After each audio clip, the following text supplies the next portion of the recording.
Morning everyone, this is Mike from Garden Core Living. We got a very windy morning out here and we got a mess started already. The old bird feeders are swaying and that's nothing. I got a phone call from a neighbor saying one of my garden stand sheds is blown over, and the side of the greenhouse is plastic has come up, where those plastic grommets are that hold it on a spindle. I'll show you that, but I don't know if you can hear the wind or not, but it's supposed to be getting 60-mile-an-hour gusts today, and this is what Mother Nature throws at us. Take what we can get, but I got to get over there and get that plastic secured before it ends up tearing off all the plastic and causing a bigger mess. Then the other fun part is walking through we have called the jungle trail, made a long time ago for our kids to stay off the corner by the road, and this is a trail. As we go through here, my wife was always concerned, as much as I was, and with the kids and even myself, that we got these huge poplar trees. They got to go at least 60 feet, and they have some big limbs up there. And if we can make it through here without getting one on the head, would be nice. But this is the path we take to. We have a warehouse. We live on the lake, but we walk through this trail to get to the warehouse, and the warehouse is where we keep. I have a landscape company, and we do that along with the garden, and we stockpile up wood when we do jobs. And I come over here on my spare time and cut and split wood. This is where I was doing this weekend. We burn wood. We haven't burned fuel in 15 years. Of course, we have all the access. We have a disease up here called the ash borer, and it's killing all the ash trees that are standing. Every ash tree that's around is either dead or on its way out.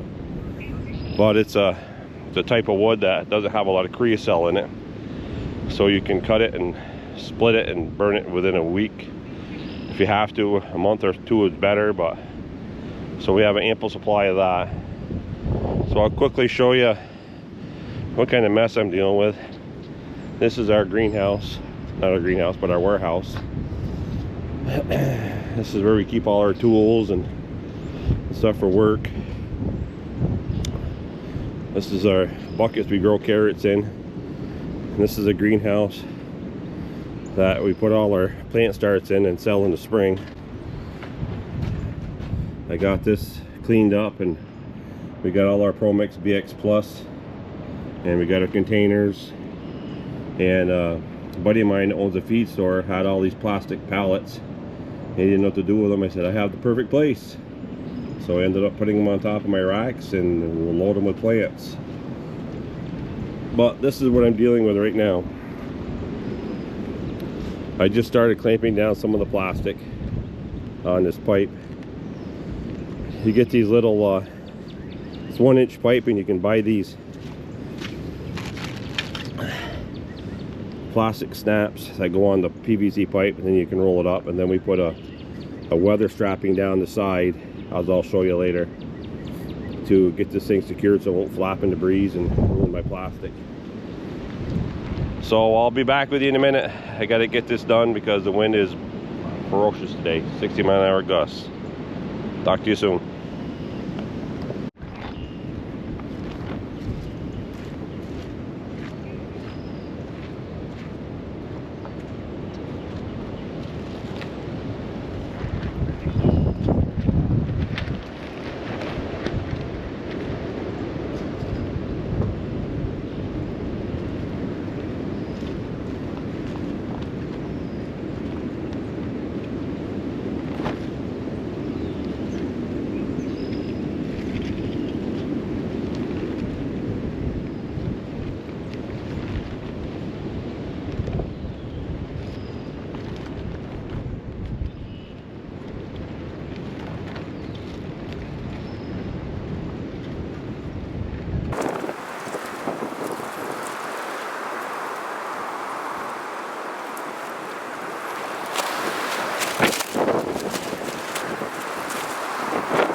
weather strapping up, so I'll show you.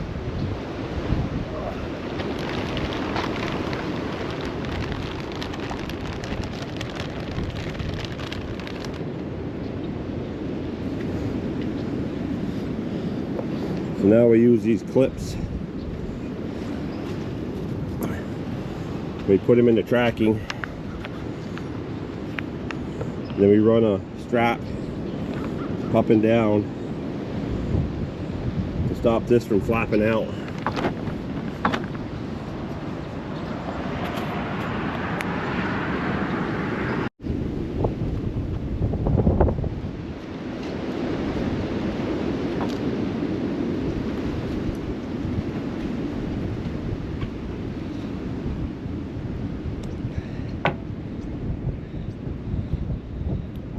Some clamps I had,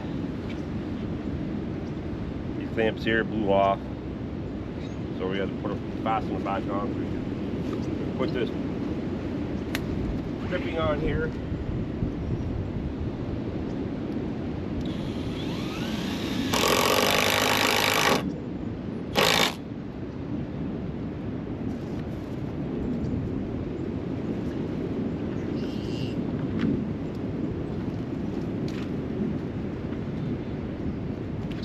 Strapping right here will stop the side from flapping in the breeze. But the thing of it is, when the wind does this, it knocks these clamps off, and then I gotta find them sometimes. So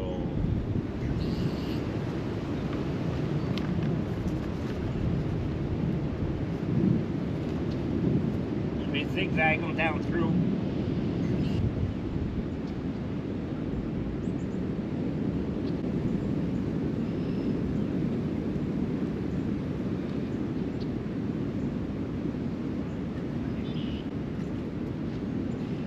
Got that, all the strapping on. That strapping is to stop when I put the sides down. Stops it from flapping in the breeze. If not, that wind would just pick up the side and slam it down, and then end up breaking everything again. So I'll put it down and I'll show you.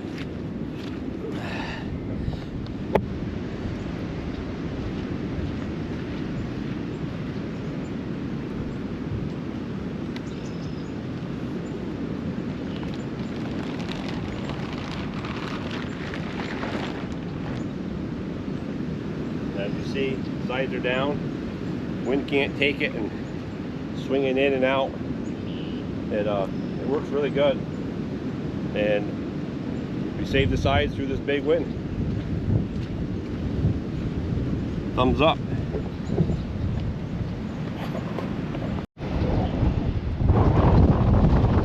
Well, this is the wind we're having. I know you can probably barely hear me, but we have two garden stands. That one stayed. That one tipped over. Wood stand's doing all right. This is Heidi's garden. I might as well give you a quick introduction. This is my Bernese Mountain Dog, Heidi. She passed away, and so we named this garden stand after. And this one is Nikki, my Great Pyrenees, which we named that stand after her, which got blown over from this big wind. Good afternoon, everybody. This is Mike from Garden Core Living. Now we're headed back over to the warehouse now that the wind has died down, and we're gonna go up to the garden and stand up our veggie stand.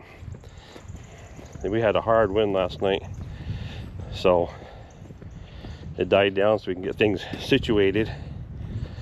But I gotta head in the warehouse and take out some equipment and get to the tractor and see if we can get this thing stood back up.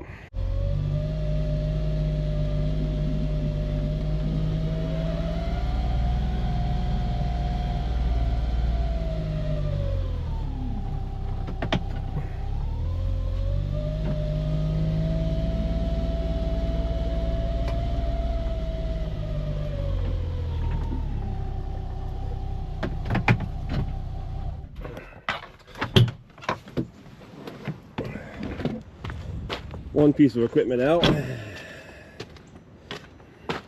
This is the new addition to the family, Can-Am HD11. We traded in our Honda for this. My wife and I do a lot of riding up in Maine and New Hampshire.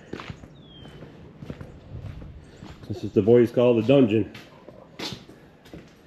We work in the warehouse and it's always been dark in here, and I use my little stick and pop the light on.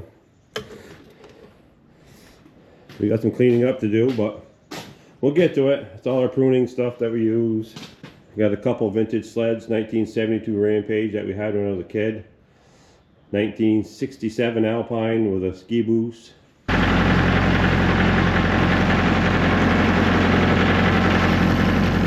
We're going to take a minute, we're going to pop the bucket off, put the forks on. We're going to use the forks to flip up the back of the shed.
Grab some 2x4s in case you're going to make a couple legs to help it stand up.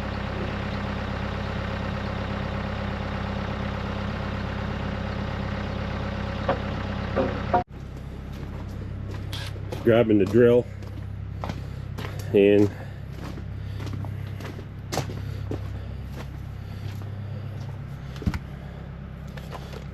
three-inch screws.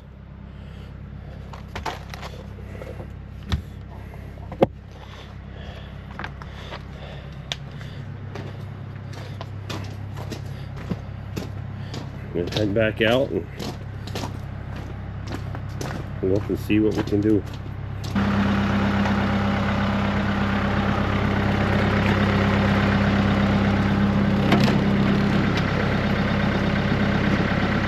Head down the road.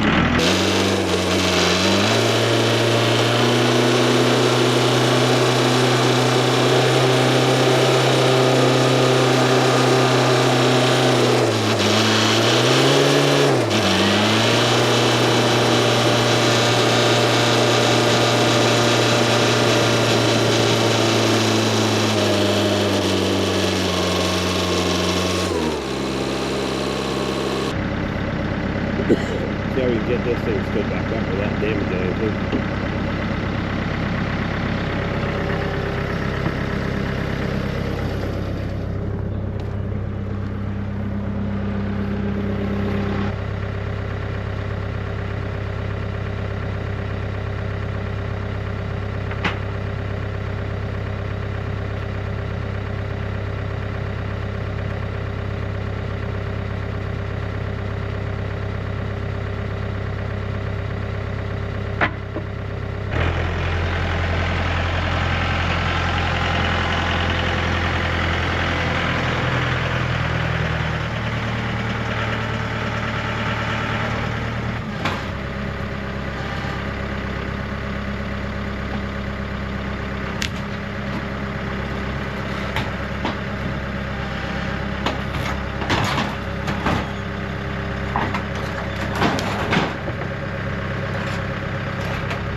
that wasn't too bad. You never know how it's going to work out unless you give it a try. And I work alone by myself quite a bit, so you have to try to figure out how to do things. Yeah, I don't see any damage. We got a little tin vent up here, which is not a big deal.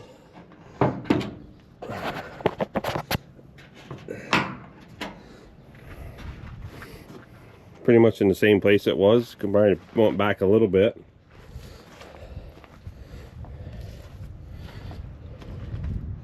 A little bend there, but nothing serious. Made this whole shed just about out of nothing. Cost wise, I mean, I had some spare tin.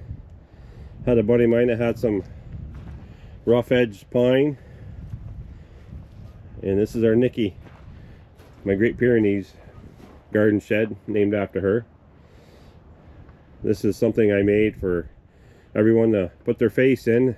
We got to get some new stickers where Heidi's garden is up top. It kind of, weather got to it a little bit, but I just did a all freehand and got a little creative, and we have lots of people stopping by when they buy vegetables to put their face and smile and say that they've been here. All right, I'll get back to you. We're gonna get this thing fastened down a little bit more and get her secure for the next one, hopefully.